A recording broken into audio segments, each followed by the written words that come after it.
Tudo bem, pessoal? Chegamos então ao momento de falar sobre microaventura, né? Eu sempre lembro daquele desenho animado, Hora de Aventura, né, que tem os personagens que vivem em um outro universo. Eu acho que quando a gente vai tratar de microaventura, a gente precisa sempre pensar nessas duas dimensões. Uma dimensão é justamente essa mais lúdica, mais onírica, mais poética, e em que a gente então vai ter a ideia da criatividade, né, de trazer coisas simples, que ao mesmo tempo enche os olhos e a gente imagine. A dimensão, portanto, do risco imaginado. Por outro lado, como profissionais, a gente também tem que pensar no objetivo que aquela atividade está atendendo, né, sobre como que eu faço a gestão do risco, como que eu proporciono, portanto, um processo de aprendizagem para que aquela atividade seja adequada, seja seguro para o grupo que eu estou trabalhando.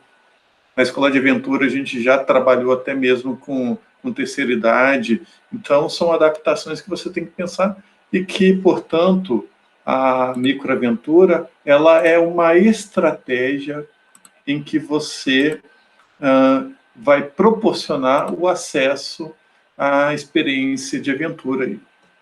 Para isso, então, eu quero lembrar que a ideia da microaventura ela tem sido muito fundamentada no diálogo com o Roger Caillois, que é um autor, então, que vai dizer que o lúdico, que o jogo, ele tem 4 sensações primordiais, né? O agon, que é a ideia da competência, de saber se eu sou bom ou ruim em uma coisa. O alia, que é a ideia de se entregar à sorte, né? Ou seja, que a atividade lúdica seja envolvida por esse mistério. O mimicry, que tem a ideia do prazer de viver outros papéis. E o Unix, que são, portanto, jogos que trazem aquela sensação de vertigem. Isso pode, por exemplo, na infância, você vai ver no playground, né? Os vários brinquedos são brinquedos que trabalham essa percepção, essa sensação de vertigem que está quando a gente também faz uma montanha-russa, né? Pratica esqui, rapel.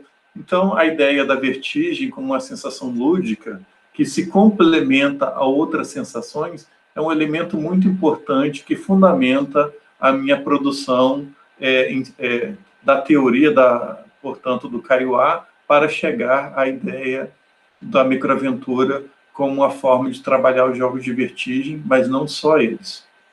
Então, eu também tento combinar as outras sensações. E aí também o próprio Caillois, ele vai falar da ideia da corrupção do lúdico, ou seja, quando as pessoas exageram nessa sensação. E aí eu posso exemplificar com a ideia do surf ferroviário, né? Se vocês nunca ouviram falar, é só jogar surf ferroviário, que vocês vão ver muita, mas muita loucura das pessoas subindo em trem e metrô, né, e colocando a vida em risco, e isso o Caillois vai chamar de corrupção do lúdico, quando essa sensação, que era para estar em limites muito claros, né, deixa de estar no ambiente do jogo e começa a invadir de maneira inadequada outras esferas da vida. Vale a pena ler. Eu até publiquei uma resenha do livro do Caillois que dá uma ideia geral, está publicado na Revista Brasileira Ciência do Esporte.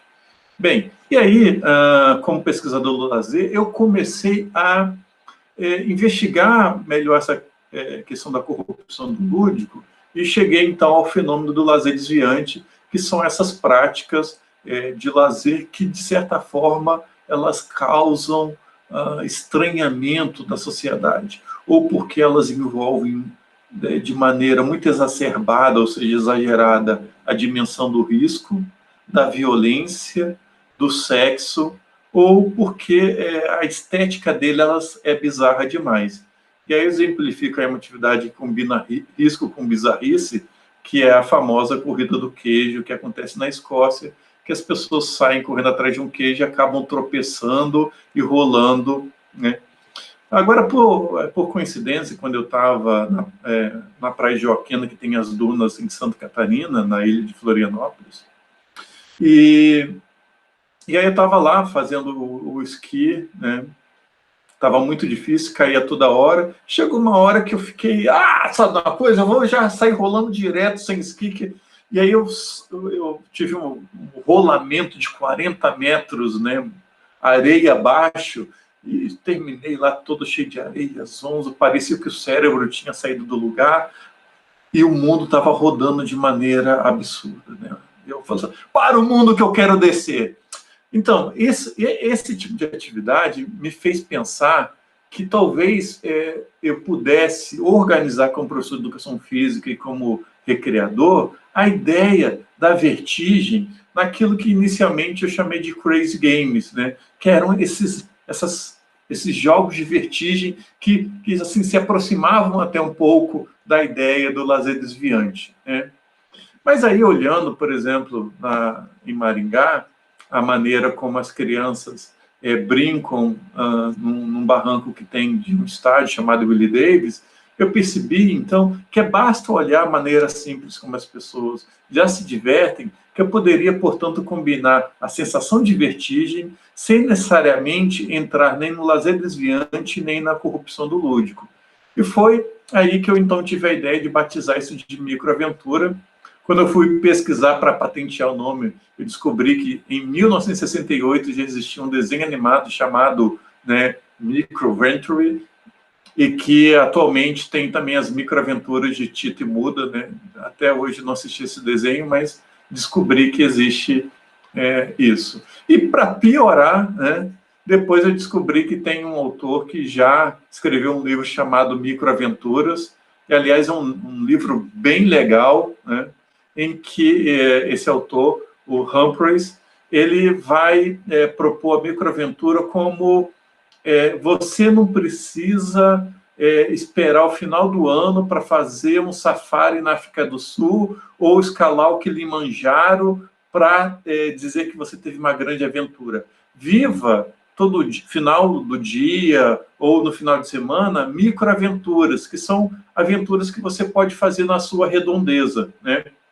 Então, ele vai supor assim, olha, né, por exemplo, eu em Maringá, 104 quilômetros, tem um morro onde o pessoal voa de asa delta. Então, no final de semana, né, eu vou lá e vou fazer um voo duplo, ou vou acampar nessa montanha onde o pessoal voa.